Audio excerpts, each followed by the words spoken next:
Good afternoon, everyone. This is Mary Sheik at the Iowa Mentoring Partnership and Nicole.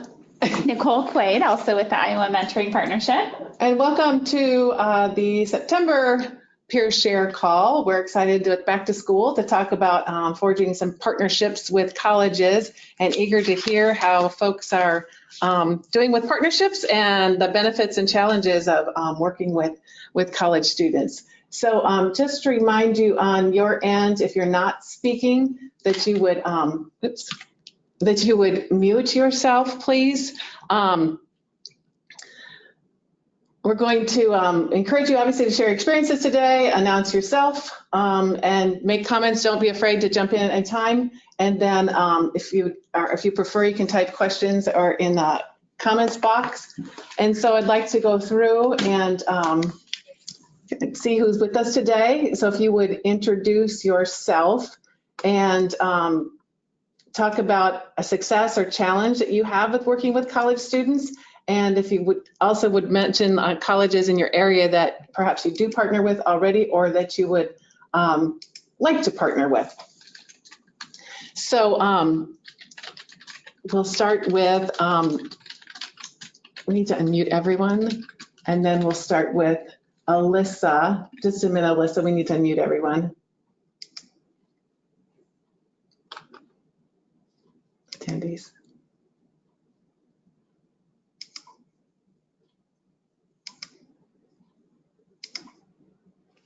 So everyone's unmuted now. Alyssa, if you kick us off, please, and introduce yourself. Thank you. Hi, I'm Alyssa Flores. I'm with Community Youth Concepts. I actually just started last week. So I don't have any current experience as far as working with colleges and partnerships, but we do have quite a few in the area. We have Drake University, Simpson College, Grandview University, and Pella's pretty close by as well. Yeah, great. Thanks for joining us today, Alyssa, and welcome. Thank you. Angie?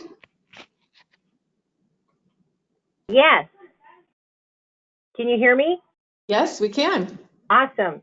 I'm Angie Woodford. I didn't hear anything leading up to this, so I'm sorry. I think you said probably we're introducing ourselves, correct? Yes, that would be great. And Angie's going to share a little bit later, so we'll hear all these other things from her. But do you want to tell them where you're from, Angie? Sure. I'm from the Storm Lake Community School District, and we have a school-based mentoring program called STARS. Great. Thanks, Angie. Anna? Oh, I think she put in the chat that she's,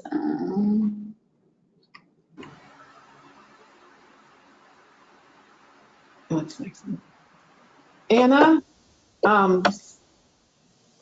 Anna's here from Everybody Wins, yes. So perhaps just not with sound, okay? Bailey?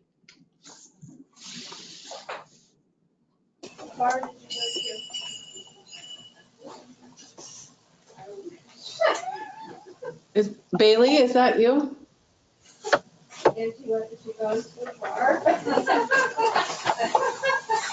Okay, you guys, everybody needs to mute themselves on their end, please. We're hearing some conversation right now.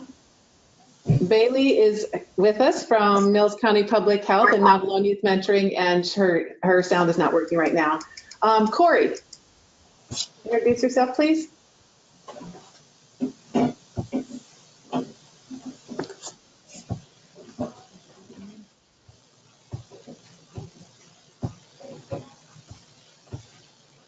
Corey, we're not able to hear you right now. I don't know if you have sound. Corey's with Fort Dodge Schools.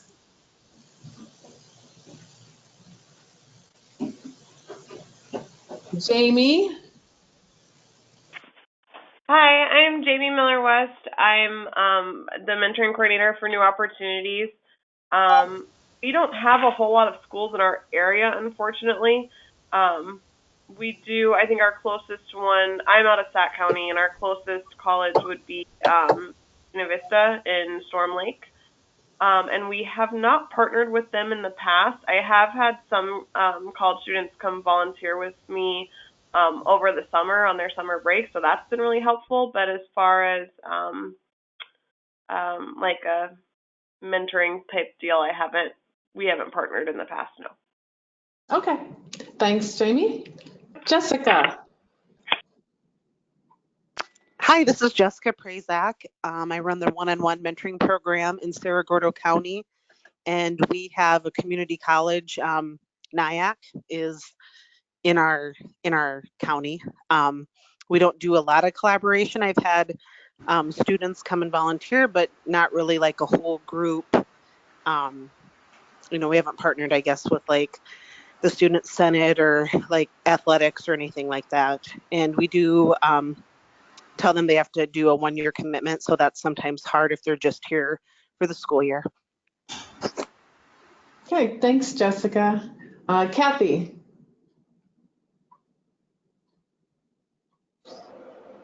Okay, can you hear me?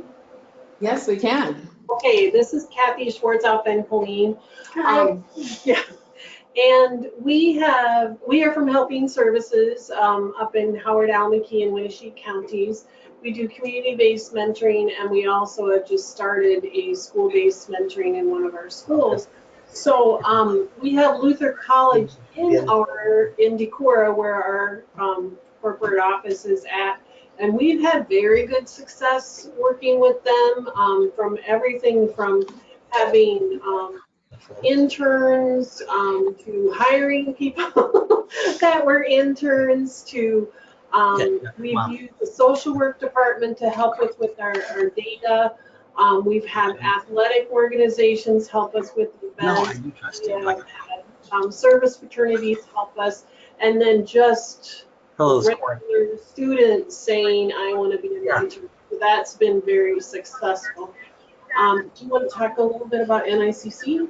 Yeah, we also have Northeast Iowa Community College, which is in a neighboring community, Calmer, Iowa, here close to us.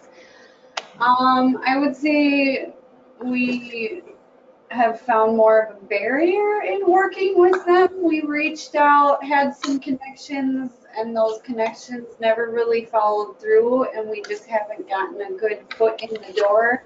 We currently have a mentor right now who works there, and she helps us kind of give us names of people we can talk to sometimes and things like that. But our partnership definitely isn't as strong with them as it is with Luther. And I think Nancy said we have mentors right now who are Luther students. Yeah. Mm-hmm. Yep. Great. Thank you both. We'll perhaps come back to you too with some of your expertise with working with the colleges. Thanks. Yep. Kristen? Kristen, you're muted on your end if you'd like to unmute. Yep. There you go. Yep, thanks. My name's Kristen Langle. I'm with Big Brothers Big Sisters of Siouxland. I am the senior mentoring specialist with our agency. We have used college volunteers in the past as mentors or bigs. We kind of went away from it, and now we're kind of getting back into it. The biggest challenge we have is we ask for a year commitment. They serve that year, and then they're like, it's like a contract. They say, hey, my year's coming up, I'm done. So we're trying to work more on, getting them to stay around longer if they're in the area with their little, otherwise to get that good relationship built. And then they just think they only, have the year and then they're done. So yesterday we went to 2 recruitment fairs.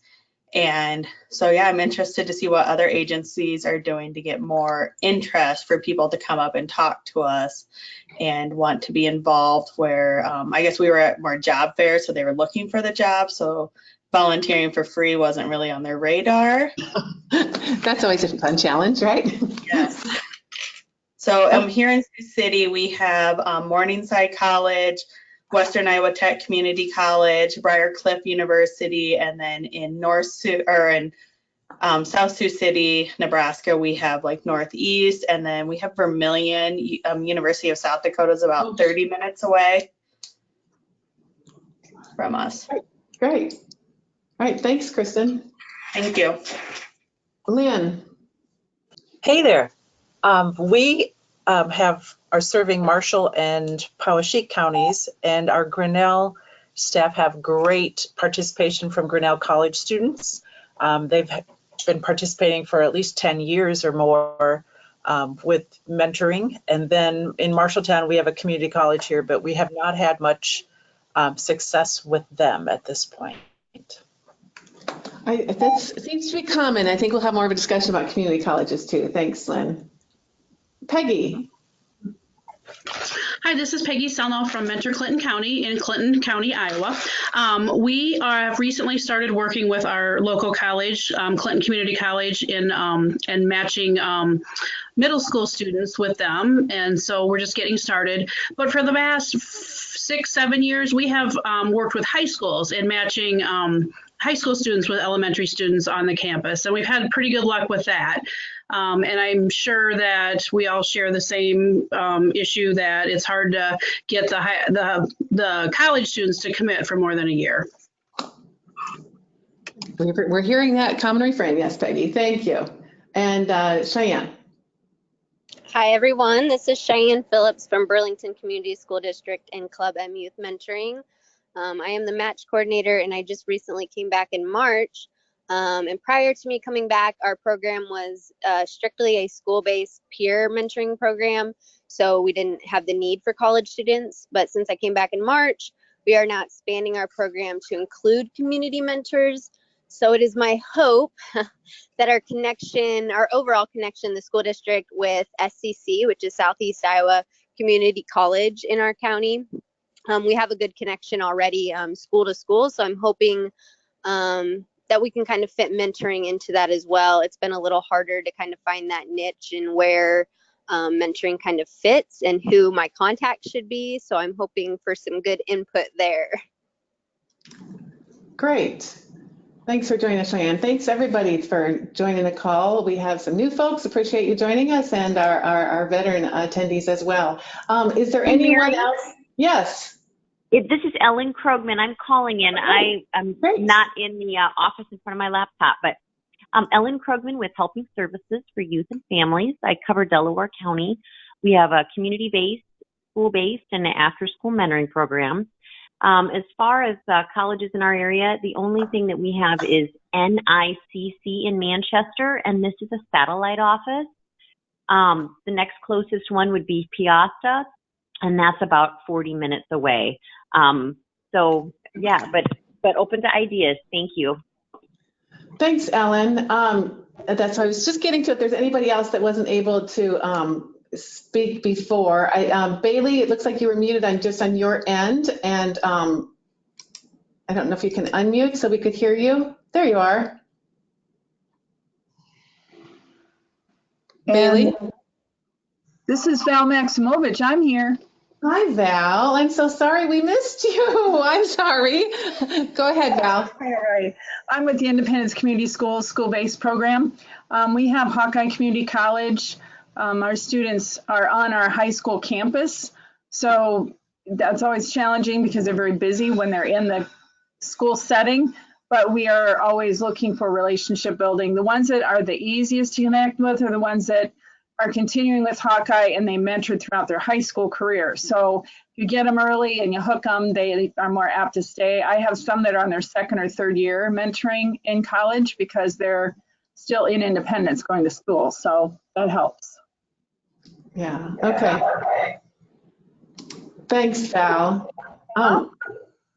Corey, I see you're on the call and we could hear you before. I had you muted. Can you hear us? Yeah, I can hear you. Can you hear me? Oh, hi there. Yes, we can. Want to go ahead and introduce yourself, please? Corey Moody with the Fort Dodge Community Schools. Been running the mentoring program for about 24 years. And we're basically just recruiting. We just did an article in the Fort Dodge Messenger this last Sunday, just trying to recruit mentors. We've done a lot of work with our community college, Iowa Central, but we also have the same issues is that, you know, they're just not here long enough. A lot of the Iowa Central Community College kids start with lots of credits. So a lot of times they're only there like a year and a half, and then they're, you know, go on to a 4-year school or move out of Fort Dodge. So that was one of the issues we've had with the college mentors. But Well, great. I think others might have some questions for you about connecting with community college, though, and how you made inroads there. So thanks for joining us. Yep. All right. There are a couple people having trouble with being able to be heard, but feel free to use the chat box too, so we can hear your comments, or if you have questions for others as well.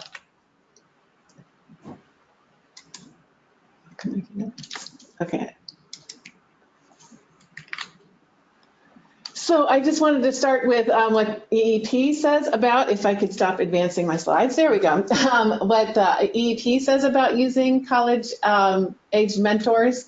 And they do have a cautionary tale that we've been talking about, I guess, to say that those matches are more likely to close prematurely than older mentors.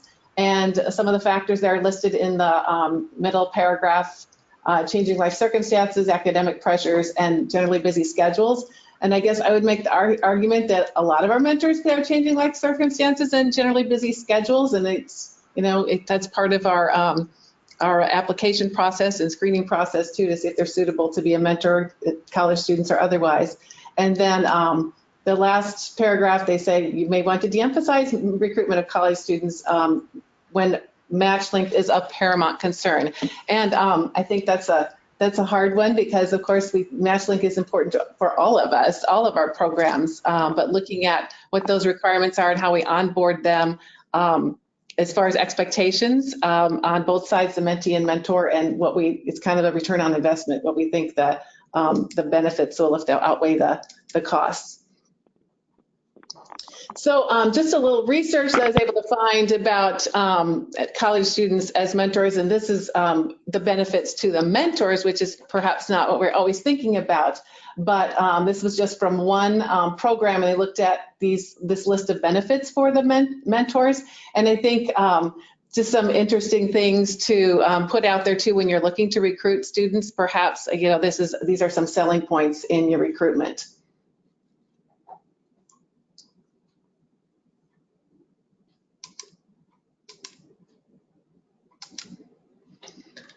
So how to get started, folks have mentioned some of their different connections with colleges, but this is just a list of some ideas, and I guess I'd like to hear from the group too, if they can be specific about how they made a connection with the colleges. The Student Services Office is where I would start first, and the next list, the Community Engagement, Engaged Learning, Civic Engagement, those are often come out of the Student Services Office. But any of those listed, obviously engagement, that's what they're trying to do, get youth involved in their communities. So they're looking for volunteer opportunities. Campus organizations, looking for a specific campus organization where mentoring might be a good fit for those members to volunteer. For instance, I think we just talked about Southeast Community College has a human services organization. So we're meeting with the Human Services Club and see if that would be a good fit for volunteering with mentoring. Also, I know there are mentoring programs that have created their own. Angie's on the call, and I know Big Brothers Big Sisters Johnson County, they've also created their own mentoring organization on the campus. So just creating your own organization obviously has a lot of other ins for you with the college as well. College volunteer boards, don't overlook that, just their electronic posting somewhere where there are volunteer opportunities. I always say those things, even if you get one volunteer off of those, don't discount, it doesn't take that long. You have a set blurb about what you're looking for when you're doing our mentor recruitment, and put it out there. One of our featured matches was a student from Des Moines University here that's in health sciences, but she came across a posting on the volunteer board and stepped up, and she was one of their best matches with Mentor Iowa here. And then I think sometimes you think about professors and connecting with certain classes. And I said in related majors, often we'll go to education, human services, social work, but others have had success with a wide variety of humanities majors too. So just maybe broaden that. And it's all about finding a sympathetic ear. And by sympathetic, I should just say like-minded, someone who's really interested in mentoring and has a passion for mentoring. So I see there's a couple comments maybe in the chat box right now, or if you're all unmuted on your end, if others have would like to have comments about how they've connected with particular, individuals in their and their local campuses.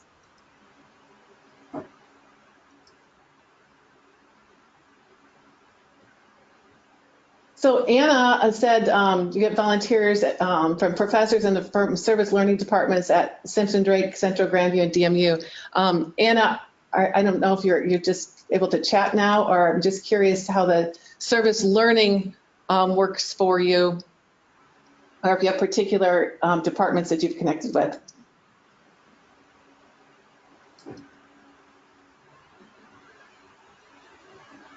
Sometimes a challenge with service learning, I don't know if other folks have used that when they're getting course credits to volunteer. It's a challenge if it's only for a semester generally, and then you don't have them for a longer match that you would like.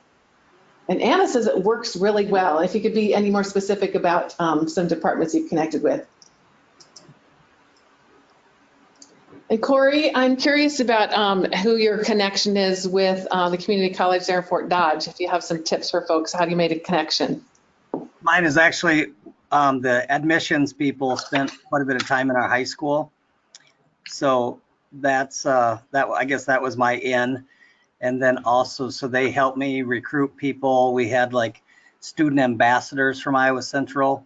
So they were kind of hand-picked volunteers from the college. And also the coaches from, they introduced me to the football coach, the swimming coach, and different people, and they kind of handpicked a few athletes that, I did background checks and did a training and kind of got them started. And that worked really well. It just, they just weren't here long enough to have the impact that we were looking for. Yes, and Kathy, you also mentioned using athletes too, and I know that's that's been a challenge sometime for programs because while they're enthusiastic about volunteering, and sometimes coaches really promote that community engagement for their teams, just the level of the intensity as a college athletes and their schedule makes it a challenge. It does. Kathy, do you have anything more to add to that?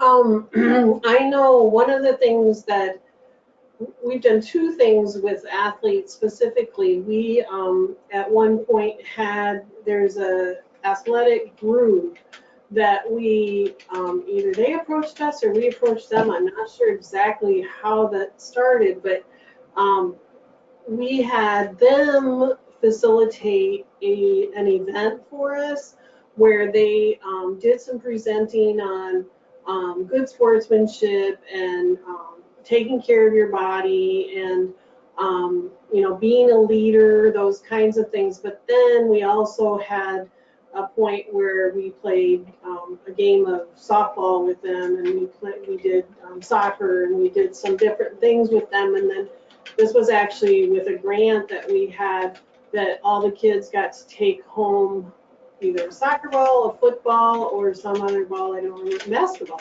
with them. And that was really a wonderful kind of thing. It gave them a sense of, I can help, and now I know about this organization. And then we actually got some mentors out of that.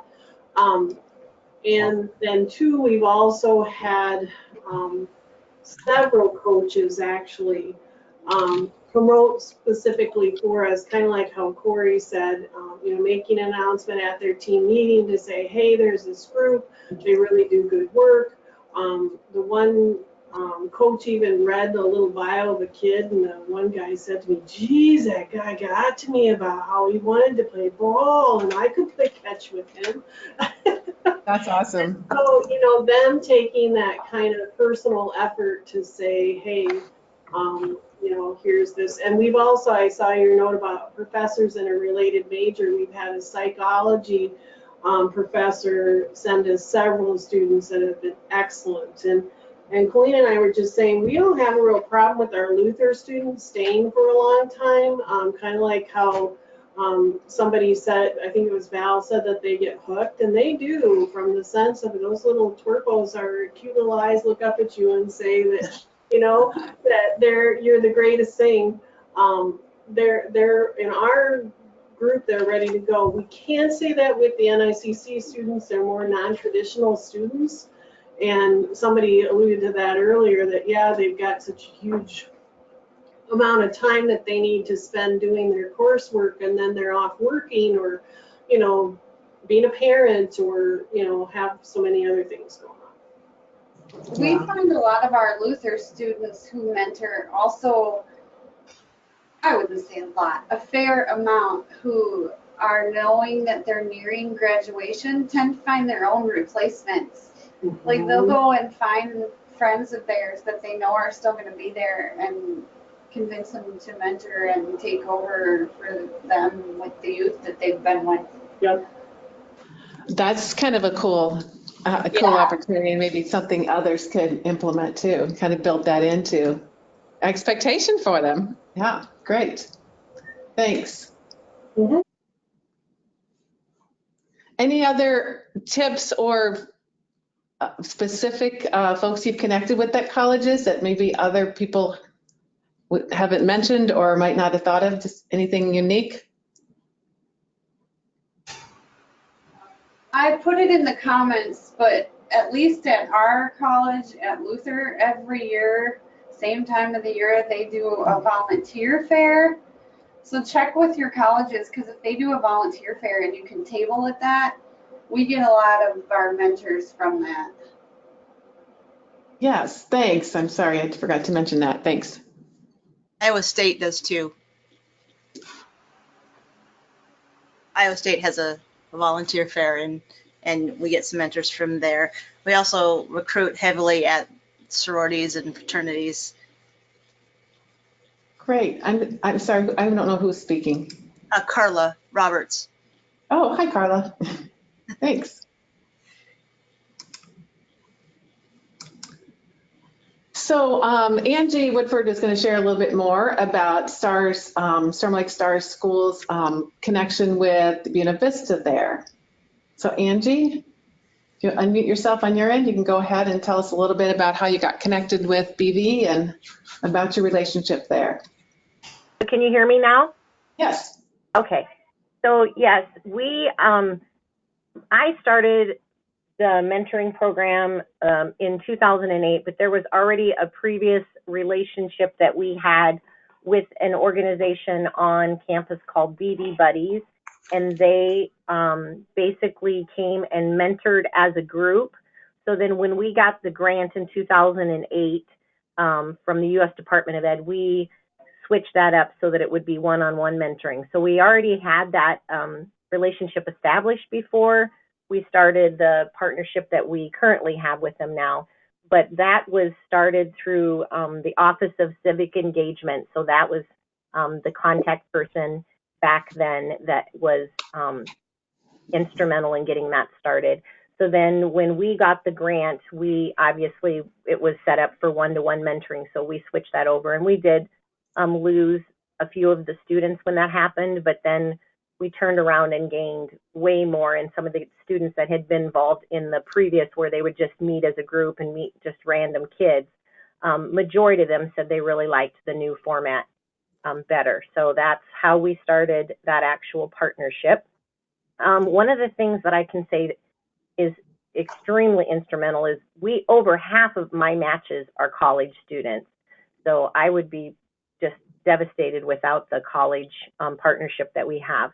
And so one of the things that's just very, very important that we've found to be very successful is we have a VISTA or AmeriCorps person that serves in the capacity of being kind of the go-between between myself and the college students. Of course, we also have Ashley Farmer Hansen, who is the Director of Civic Engagement, who is the person that CivicCorps answers to, and then also to me. And so that's how that partnership works. And I can honestly say without that, I think it would be really difficult for us to have any type of success at all. It's, the fact that there's those physical connections. So one of the things that we decided from the very beginning is that we didn't want the BD Buddies to lose their their identity on campus. So they're actually, it's kind of hard to explain, but they're actually their own group on campus, but they all fall underneath the STARS mentoring program. So they have to do our background checks and stuff, but on campus, they're their own group, if that makes any sense. Yeah, so it's their own student organization, campus, yes. And so I think you guys, I mean, it sounds like you guys have like a really good grasp on stuff too, but some of the things that they do on campus for me then is they go to the plunge. So every year they have a event, you know, where most colleges call them different things, but BB calls it the plunge.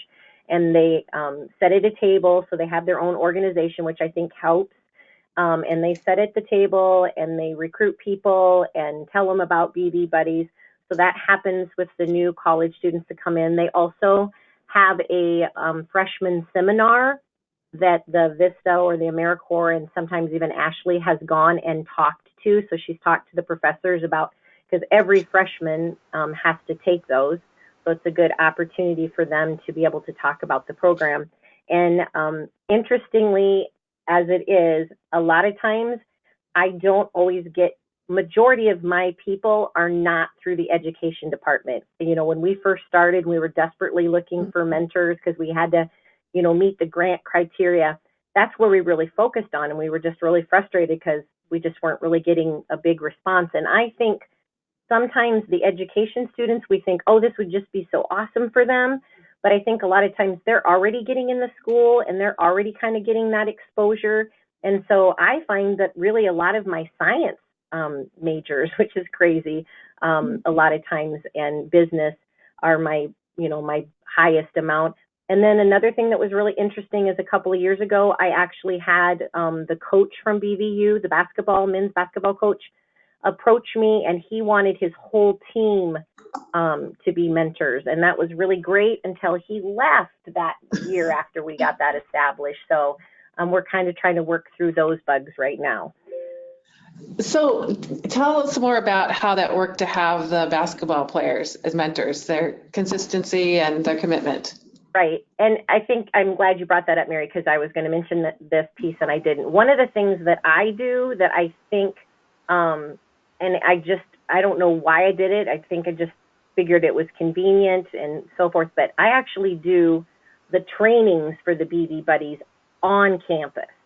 So I go to them and we set them up for, you know, a couple of times in the fall and a couple of times in the spring. If they can't make those couple of sessions, then obviously I have them here at the middle school. But I do, I think that kind of makes a difference, that we're like visible and we're kind of going to them. As far as the basketball team, we kind of had that same concept. I just went down into one of the classrooms right after they had practice, and we got them something to eat, and we just did their training right there. I think that helped when we had the first coach, and then he moved, and then we saw how it doesn't work. You have to have a buy-in from the coach. So like if we ever had a student that wasn't really being consistent or wasn't getting back to us, we could just always reach out to the coach in kind of a non-threatening way and just be like, hey, you know, can you maybe tell us what's going on with so-and-so because they haven't been showing up? And then he could either check in with them or kind of give them a little nudge of encouragement to start coming back.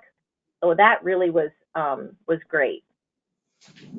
Great, those are some helpful tips there. So I heard overall, Angie, the best part about the partnership is to come into a program that already has a partnership. That's a great way to get started, right? With the college. That was awesome. It is. For the record, you've developed it. I'm sorry, I'm not diminishing. No, but I think that, you know, it was nice that was already there, but I think anybody can do it just by, you know, because it was actually the after school director who was, you know, starting up that reached out to the colleges. So, you know, I'm fortunate because in BV's tag, you know, it's education for service. So, I mean, I'm fortunate in that regard that's, you know, that's something that they really promote. But I think if you can connect up to, you know, the partner or the department that, you know, encourages kids to become engaged in, you know, community service and that kind of thing, I think you can have a successful. But yeah, I can't take credit for it because I didn't mean that. I was actually just Farmer Hansen too is wonderful to work with. I mean, she's part of, you know, the IMP board, so she is very plugged into mentoring. I mean, I'm very fortunate in those regards. Well, and the key is just finding that champion on campus too. And it's often you'll come across an enthusiastic student that went to mentor that, you know, they're great while they're on campus, but then they're going to be gone. So it can't be, you know, based on just a student or a group of students that's interested without a continued, you know, faculty or staff support.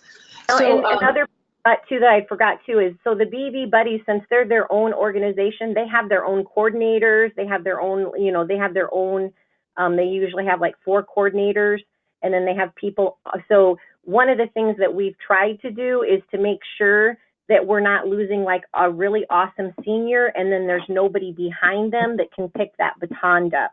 So because we have a turnover with the AmeriCorps and because we have a turnover with the students themselves, we always try to make sure that there's younger students who are always there to pass the baton to, if that makes any sense. Yeah, absolutely. Yeah.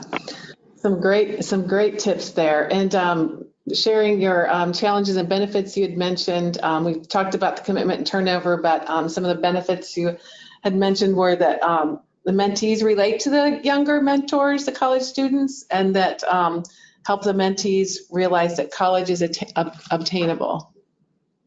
Yes, very much so. And it's interesting. My kids that don't have college mentors, you know, they're fine with continuing when they go up to the high school with the same mentor. But my kids that, you know, the mentees who have had college mentors, they really have benefited from that, and they want to, you know, they want to continue then with a new one when they graduate. But it's interesting because I've had some mentors actually go in the field of like, you know, youth and that kind of thing, working in that, like, you know, trackers and that kind of thing. And they've said, you know, it's because of the things that their mentee shared with them that helped kind of open things up. So, I mean, I think it's a win-win for both of them. But yeah, and your suggestion of having someone replace that person, like, you know, having that senior be looking at a freshman to replace them, that's a great idea. I have not been very successful at getting that to happen, but that's also a really great idea. Great, thanks for sharing. Does anybody have questions for Angie or other comments?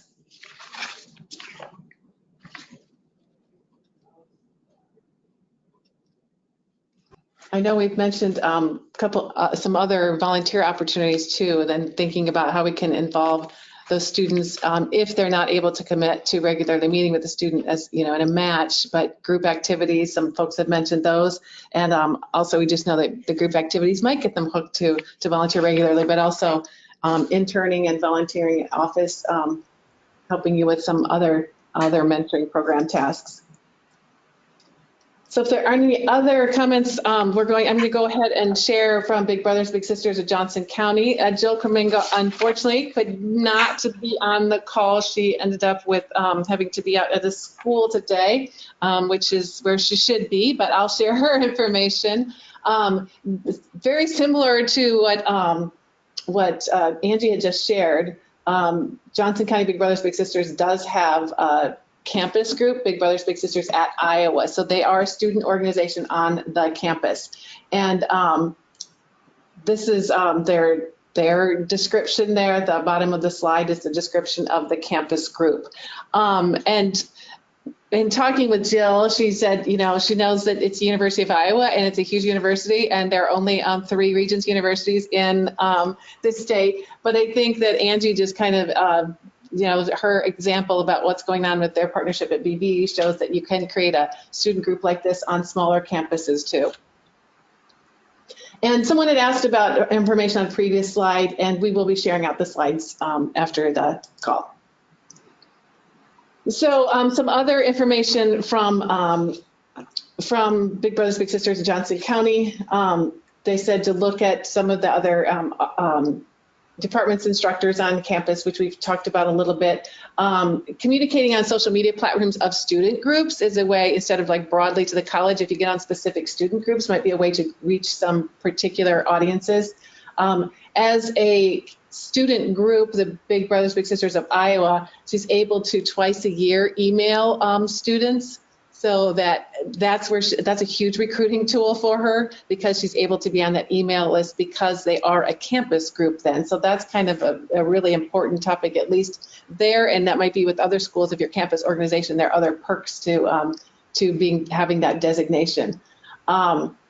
Campus volunteer recruitment events, and I know that Jill mentioned that they were at it was a volunteer event they get to go to for a particular college or a particular department, and there were only 3 or 4 specific nonprofits for folks to choose from to volunteer. They were kind of like one of the designated volunteer organizations. So if you could pitch that in any way, that it's not a huge volunteer fair for the entire college, or it's just more limited, that is obviously a way to direct folks right to your program. She also has an intern in her office, and she said it's important to meet with them weekly, and they can also be the liaison to the student group. They do ask for an 18-month commitment for their students with their matches to help bridge over the summer and figure out, because it's a community-based, and to stay in contact with them over the summer, but also so that they'll commit to come back the following semester. And they do not match first semester students. They feel like they have enough going on campus to figure out, what's going on in their own world besides before committing to being a mentor. I was curious if other folks have any stipulations like the 18-month commitment or not matching your first semester that they wanted to share that's been helpful for them.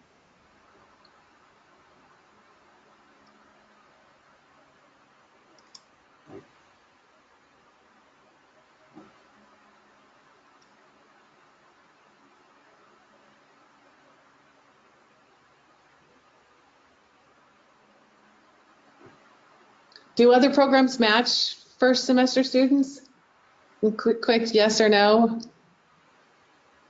We just kind of leave it up to the students when they sign up, but I guess we target our recruitment time maybe a little bit centered around, like, we know that they are just coming back the end of August, beginning of September, so we don't start recruiting necessarily till October, November, or a little later. Okay.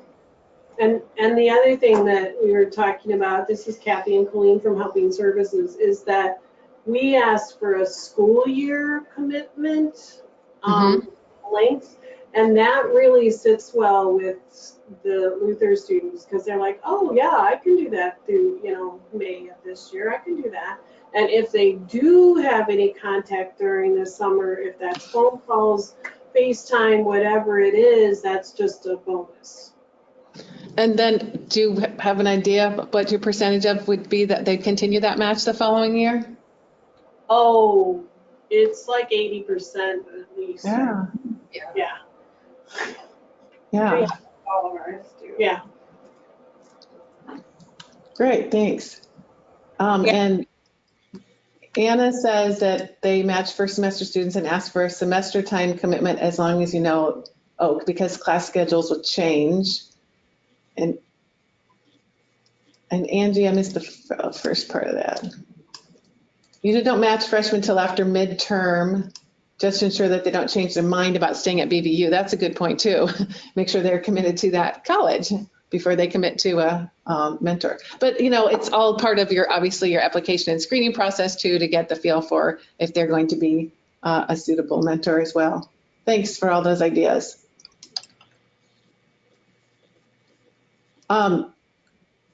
So these are some of the benefits and challenges that Jill shared. I think a lot of similarities, things we've heard. She just talked about the youthfulness and the energy, and also she just said she appreciated working with the college students for that, for staff as well, for energizing. Some challenges, no one had mentioned yet transportation for community-based matches. Sometimes that could be a challenge. Overcommitment. And she found it a challenge for a regular time commitment for college athletes, but we've heard some others that have been able to work through that challenge. And also the screening process. I think others could share about this too, because we're looking at background checks from out of state often, because students might have come from somewhere besides Iowa. and looking at references and what your requirements are for community-based members. They're a little bit older for the references, if it's employment reference and that kind of thing. If there's some variations for college students, that it would be perhaps professors or make some variation as far as what they can, the types of references they may offer. And also if your program generally does background checks or does some kind of screening of others in the home of the mentor, that could be a challenge with roommates and roommates changing. And so that could be part of your match support, obviously checking on that. Or if you make some, have some regulations or in your program that they can only meet in public areas. If they're at the dorm, they're in the common room and they're not in their dorm room, that kind of thing. Does anybody else have comments to share on any of these? The screening is something we haven't really talked about before. Angie said we try to find another person that is coming to mentor at the same time. Angie, do you want to tell us a little bit more what you mean by that?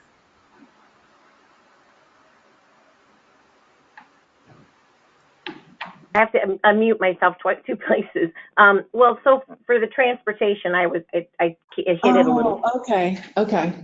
So especially with teammates, like we've got one teammate that's hurt, so we found out that, you know, even though you would think they communicate with each other, they don't always. And so like, I would be like, oh, hey, so-and-so's coming, you know, on Tuesday at 3:30. Does that work for you? Maybe you can, you know, catch a ride, because they're on the same team. So at least they're not like, you know, total strangers, or maybe I know that they're both in, you know, science classes or something together. So that's something we try to do to get rid of that transportation issue. Yeah, great. Anyone have any other comments on screening, or if they find that a challenge for college students different than other adult community members?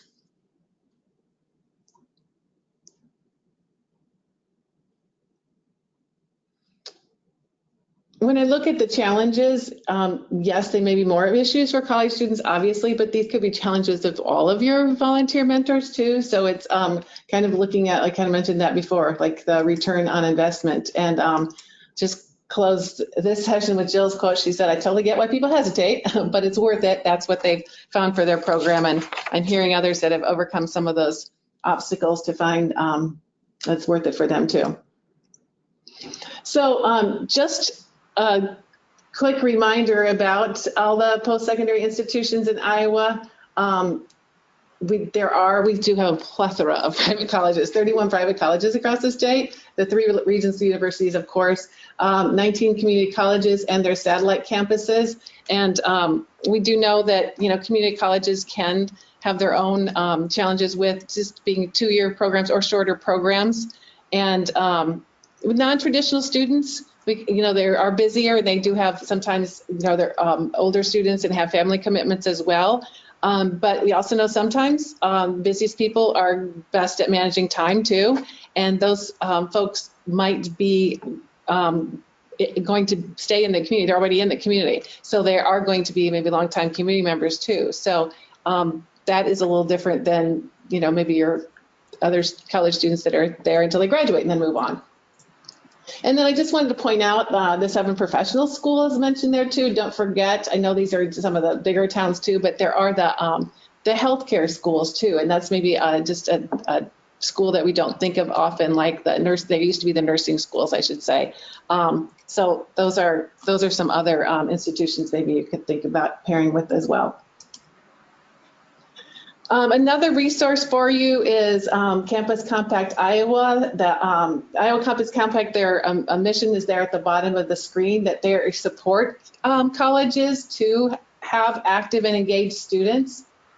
So if you get on their website, you can find out a little bit more about who's really active in that organization, but it also might point you to like the engaged citizen or the community engagement officer or whoever that might be in their at that local post-secondary institution.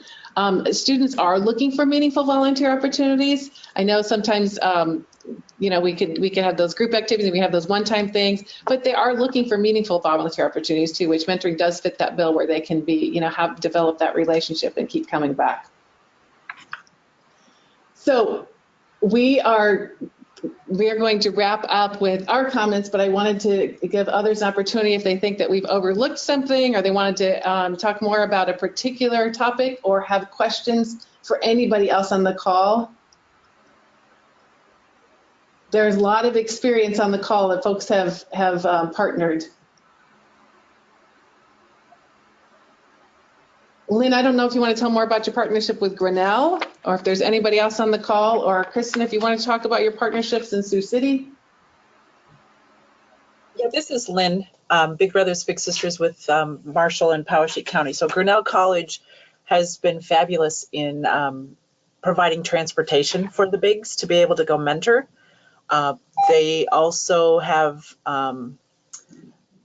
when we do our Bowl for Kids Sake fundraiser, they are sponsoring a team through their Student Government Association. So their SGA is what is helping sponsor that bowling team. And there's just a number of ways that they have been really fabulous about, you know, one of them has been on the advisory board, somebody from the college for quite a few years. It's just been really a good connection. And they really see the value of it for their students as well as what's going on in the community with the kids.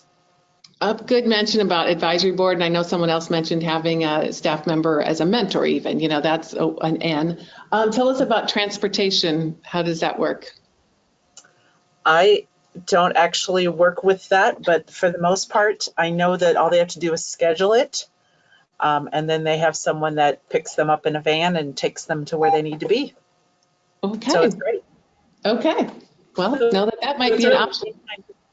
Yeah, it's an in-kind contribution from the college, which has been fabulous because some of these students have come from all over the country to go to Grinnell College and have no transportation. So it's been great.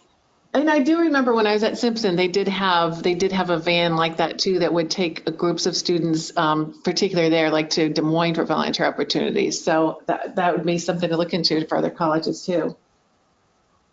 Kristen, did you have anything you wanted to add, or anybody else that's on the call? No, we don't at this time really have a partnership with our local colleges where we have a lot of volunteers. I mean, we have a couple, but they're more in our community based. So they just meet on their own time with their little. I'm sorry I put you on the spot like that. You had said that and you listed all the colleges up there. So that was what was last on my mind. Sorry about that. No, not a problem. It's something we want to work on, but we haven't gotten to this point. Great. Any other questions or anybody else on the call that wanted to share?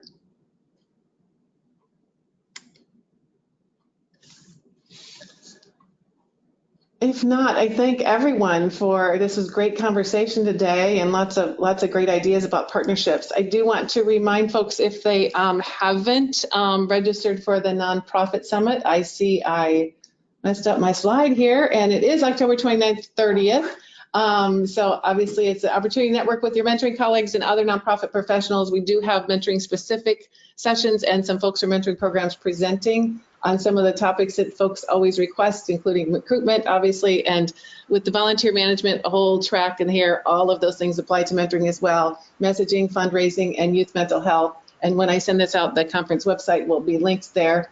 And also reminder to folks on the call, if you have not engaged with NQMS yet, and for your IMP certification, make sure that you're responding to or reaching out to us, or we'll reach out to you, but respond to that so we can get those set up and taken care of. And I see a question, I think, when can you choose the sessions for this? Kathy, you do not need to choose the breakout sessions before you come, but the workshops were posted just yesterday or the day before. So they are out there now, but you don't have to choose those before the day of the conference. And reminder that we were able to secure funds for one staff member from all the IMP certified organizations to attend at no cost to your program. And after that, if you have 3 or more from your organization, there is a discount rate for that as well too. And I sent out that code, or let me know if you need help with anything about registration. Any other questions or comments?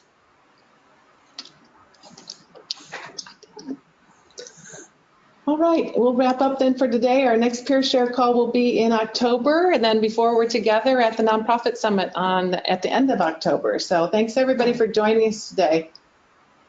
Have a great rest of your day. Bye-bye. Thank you. Thank you.